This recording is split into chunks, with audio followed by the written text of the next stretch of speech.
America की व्यापार team आज से 29 मार्च तक भारत दौरे पर है और इस दौरान द्विपक्षीय व्यापार समझौते और आपसी व्यापार संतुलन पर चर्चा होगी। ये बातचीत 2 अप्रैल को लागू होने वाले रेसिप्रोकल टैरिफ से पहले हो रही है, जिससे इस टैरिफ कमियों को दूर करने की हर संभावना तलाश की जाए। अमेरिका की तरफ से यह दौरा ऐसे वक्त में हो रहा है जब भारत और अमेरिका के बीच व्यापारिक नीतियों को लेकर कई मुद्दे चर्चा में हैं। दोनों देशों के बीच व्यापार असंतुलन को कम करने और नई व्यापारिक संभावनाओं की तलाश इस वार्ता का मुख्य उद्देश्य है।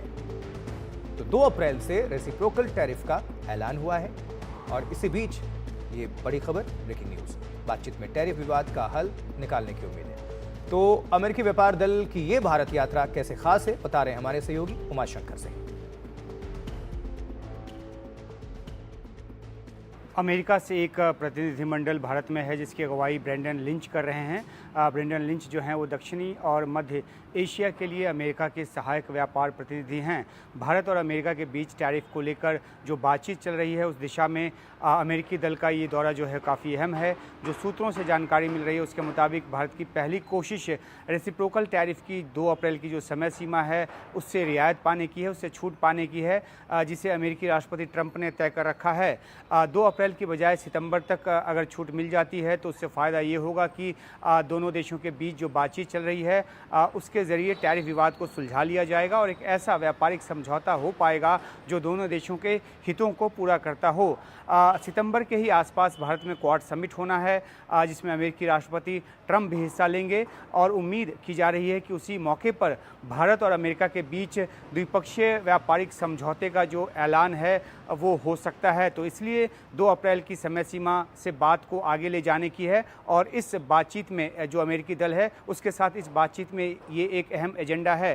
गौरतलब है कि केंद्रीय मंत्री पीयूष गोयल बातचीत के लिए 3 से 6 मार्च तक अमेरिका में थे। प्रधानमंत्री मोदी जब फरवरी में अमेरिका दौरे पर थे तब भी बातचीत के जरिए ट्रेड और टैरिफ के मुद्दे को सुलझाने की जो सहमति है वो बनी थी राष्ट्रपति ट्रंप और प्रधानमंत्री मोदी के बीच। अमेरिकी राष्ट्रपति ट्रंप भारत को बार बार सबसे अधिक टैरिफ वाला देश कहते रहे हैं। इधर भारत ने इस मुद्दे पर रचीला रुख दिखाया है और कई अमेरिकी उत्पादों पर टैरिफ कम भी कर दिया है, जो कि बजट में भी देखने को मिला।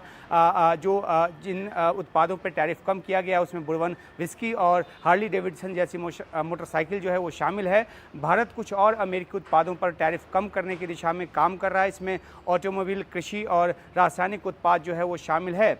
अमेरिकी प्रतिनिधिमंडल से बातचीत शुरू करने से पहले प्रधानमंत्री मोदी जो हैं वो वाणिज्य मंत्री पीयूष गोयल और विदेश मंत्री एस जयशंकर से मिले और सूत्रों के मुताबिक ये जानकारी मिली कि अमेरिका से बातचीत जो हो रही है इस दल के साथ उससे पहले टैरिफ के मुद्दे पर जो है वो चर्चा हुई। और सूत्र ये भी बताते हैं कि अमेरिकी दल के साथ बातचीत में एक बड़ा मुद्दा जो है कृषि उत्पादों को लेकर रहेगा। भारत सरकार खेती और किसानी को संरक्षण की नीति पर चलती है, जबकि अमेरिका चाहता है कि कृषि उत्पादों पर भारत जो है टैरिफ कम करे। ऐसा करने पर भारतीय किसानों के हितों पर असर पड़ सकता है, लेकिन भारत सरकार ऐसा बिल्कुल नहीं चाहेगी। तो कुल मिलाकर नज़र अमेरिकी दल के साथ बातचीत पर रहेगी कि भारत कैसे अमेरिका को मनाने में कामयाब होता है और दोनों देशों के बीच अभी एक ऐसा फ्रेमवर्क तैयार होता है जो आगे चलकर एक अंतिम सहमति तक बन पाता है ट्रेड और टैरिफ के मुद्दे पर।